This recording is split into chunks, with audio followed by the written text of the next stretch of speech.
the character of Alice in the play and the film Zoot Suit is based on me because I was actually involved in the Sleepy Lagoon case, which is the basis for the play and film Zoot Suit.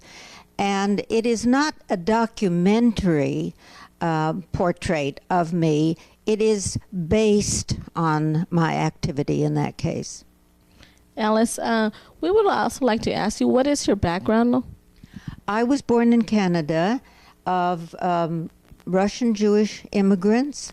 When I was 5 years old, we came to California, and I've lived in Southern California all my life and have been an activist in issues of social justice for more than half a century. Alice, what is your motivation? Growing up in a neighborhood where I was the only Jewish person, I became very aware of the issue of social prejudice. I was not subject to economic discrimination, but I was aware from quite an early age that in this country, with all its blessings and all its privileges, we have a very serious problem of social discrimination, and the major problem is social, economic, and opportunity discrimination, especially against people of color. Growing up, being the only Jewish person in my class and sometimes in the school, I was early on very sensitive to the issue of social prejudice, but I feel that I'm lucky in a sense that I didn't keep it as a personal issue. The issue of prejudice, the issue of discrimination is a much larger issue. It's an issue of justice, of social and economic justice. And it's a problem in our country. And it's a problem that affects us all. And I feel that when I'm working on or involved with an issue, which at the heart is a question of discrimination, prejudice, lack of information, that affects mostly people of color in our country, that it is not a question of my helping people, as I'm often been told, well, it's so good of you that you help Mexicans or that you help Black people.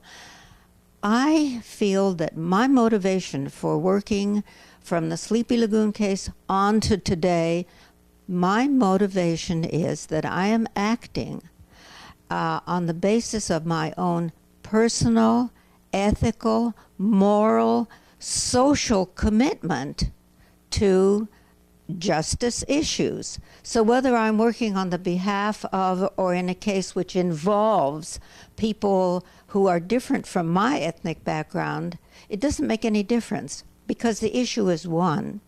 And I furthermore feel that once people of various ethnic backgrounds realize that the issue of discrimination is one issue, and we are not going to solve the problem until we begin to make alliances and work together. In your project, you're talking about positive images, and I realize that one of the problems for young people is that they don't see positive images that they can relate to, but they also don't see positive images of interrelationships with other people, and many of their personal experiences with people outside of their ethnic background is negative.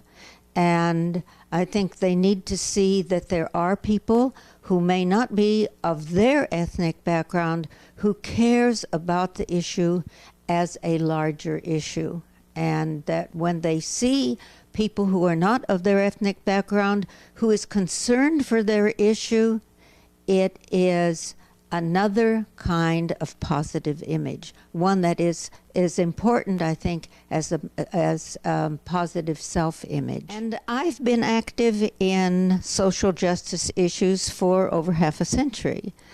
And occasionally people will say, you've been working for so long on the issue, particularly with particular emphasis on the question of discrimination, prejudice against people of color, but we still have the problem. So what keeps you going after all these years? And I've thought about this a great deal, because we don't win very often, and the problem is still here after all these years. But in my own personal case, I think that there has to be some other reason for me to keep going that takes the place of success. And I look at the issue and say, well, I can either turn away from it, pretend that it doesn't exist, or I can look at it and say, well, I can't do anything.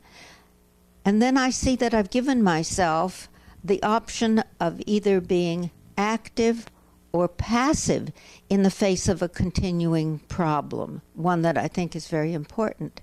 And I prefer not to be passive. I prefer to be active, and whether or not I see the consequences of my activity doesn't make any difference. I will not be passive in the face of important social issues. I have limited, but a certain amount of, say, celebrity because of the play suit, and people think that I have done something quite special. Well, I hope I have. But there are many people in this country, friends of mine, who have done at least as much as I have, or perhaps more. I can think of the people going down to the South for the civil rights, the voting activity, and some of them died in that activity. Still, we have an unfortunate view of activists in this country, I think, and that is we pay attention to the people who have been able to do a lot, and we have what I think of as the star system and the bit players, and attention is given to the stars. The bit players are really more important, because one person can accomplish a lot if they're lucky enough to have the time, the energy, and the ability to do it. But can you imagine how much more we could accomplish if many, many more people did a small amount of activity? And the picture of an activist as being someone who has to give up their whole life for activity eliminates so many people who have families, jobs, and other limitations on their time and energy.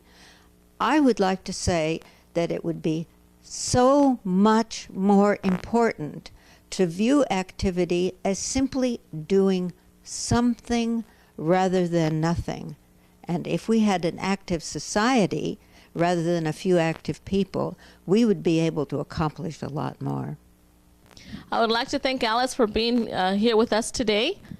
Thank you, Alice. Thank you. Don't touch that dial. We'll be right back with you with more positive images.